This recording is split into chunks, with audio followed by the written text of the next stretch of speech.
vient de passer la grosse dépression qui nous barrait la route. Donc on est derrière le front maintenant, au niveau de la Tasmanie. On vient d'empanner 45 nœuds de vent. Donc c'était un peu... C'était chaud, mais ça l'a fait. Je voulais vous faire voir un petit peu ce que ça donne. Et quand ça souffle un petit peu, je pense qu'il y a 6 ou 7 mètres de creux encore. La mer est bien formée, mais c'est assez majestueux. C'est gros, mais c'est vraiment bon. Il y a les albatros derrière qui planent. Là, il y en a un qui est juste derrière, là. Voilà les images des mers du Sud. Juste avant notre entrée dans le Pacifique.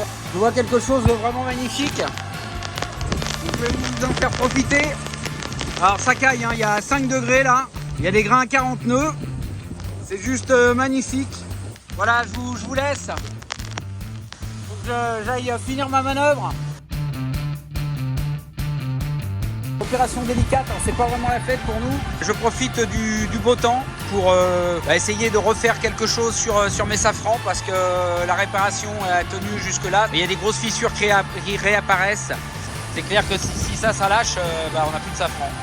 Voilà, j'ai fini mon boulot, on a fait de la strat, j'ai passé ma nuit à bricoler, à travailler. J'ai fait ce que j'ai pu parce que c'est pas évident, on peut pas accéder à grand chose, donc voilà, j'ai straté là où il y avait les plus grosses fissures, ça va faire un petit plus.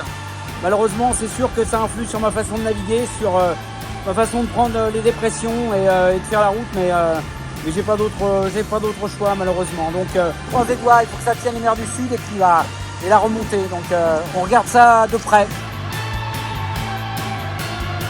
Bonne année 2021, je vous souhaite à tous tout le bonheur, tous les rêves les plus fous que vous puissiez réaliser pour nous au sud de la Nouvelle-Zélande. Donc voilà, c'est un beau cadeau avec de l'air, c'est clair, il y a 30-35 nœuds. C'est assez spécial de passer un Noël et un jour de l'an quelque part au milieu de nulle part, mais c'est extraordinaire. J'ai un peu lâché prise avec le petit groupe de devant suite à mes soucis là quand je me suis arrêté une vingtaine d'heures avec ces fameux safrans. Je fais ma course avec, je le sais, mon bateau un peu blessé. L'important pour moi, c'est d'arriver au bout des mers du Sud. Un petit message ce soir pour vous dire que sur Groupe Z1, on est en train de passer l'antiméridien. On va passer dans la partie ouest du globe, donc on se rapproche de plus en plus de la maison. En tout cas, on a fait plus de la moitié du parcours.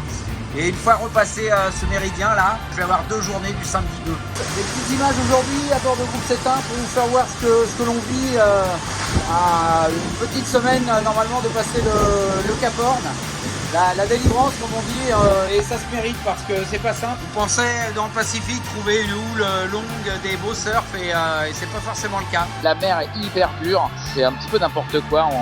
On est obligé de réduire la vitesse parce qu'en fait nos bateaux retombent dans les vagues avec fracas parce que la mer est hyper mauvaise, hyper courte.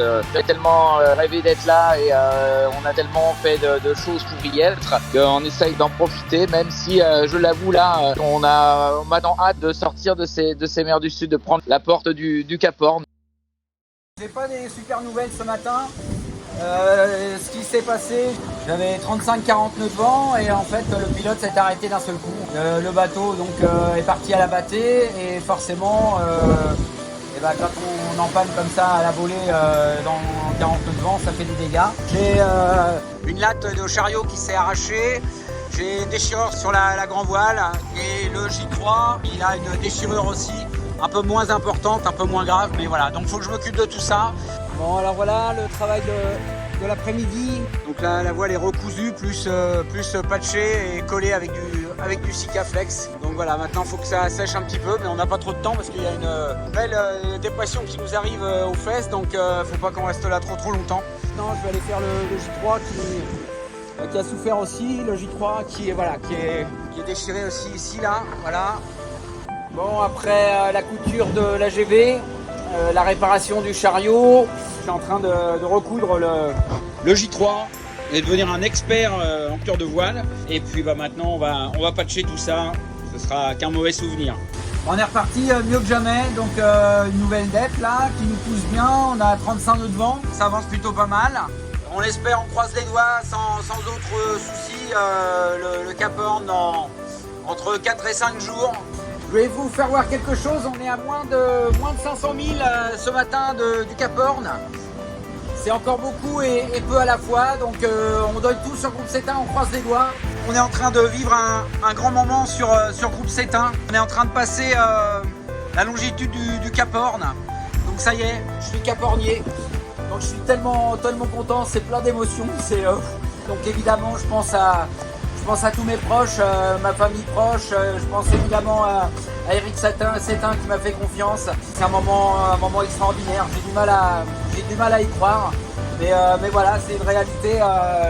Notre bateau Groupe Sétain vient de passer la longitude du Cap Horn. Les mers du Sud sont maintenant derrière nous. Ah, évidemment, le Vendée Globe, il est loin d'être fini, mais c'est un gros morceau qu'on laisse derrière nous. Et je suis tellement heureux. En tout cas, c'est beaucoup de joie, beaucoup de satisfaction. Et maintenant, on va fêter ça. Allez, merci beaucoup. Merci pour cette art. Je suis tellement content, tellement heureux. Je suis capornier, quoi. Le Cap Horn, incroyable.